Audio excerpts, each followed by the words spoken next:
So hello guys, today I'm going to show you how to disable Windows Update permanently.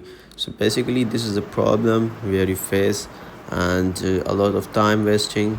It goes into a loop where it says just undoing all the changes. So make sure that we have to remove this, and first of all I'm going to tell you in a single step.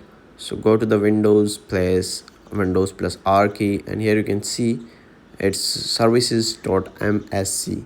Once you have selected, and it comes under the scroll, and select over here and go to the file browse. Like once open, now select any of it and select W, so you will be selected over the scrolling page where the Windows Update is located. Now select the Windows Update and go to the properties and make sure that it will be disabled. Okay, so then apply and okay. And now what you have to see, from here everything is done. Now go to the settings from start menu and go to the Windows Update, and make sure you have paused from here. Also make sure that everything is closed and turned off. Thank you very much.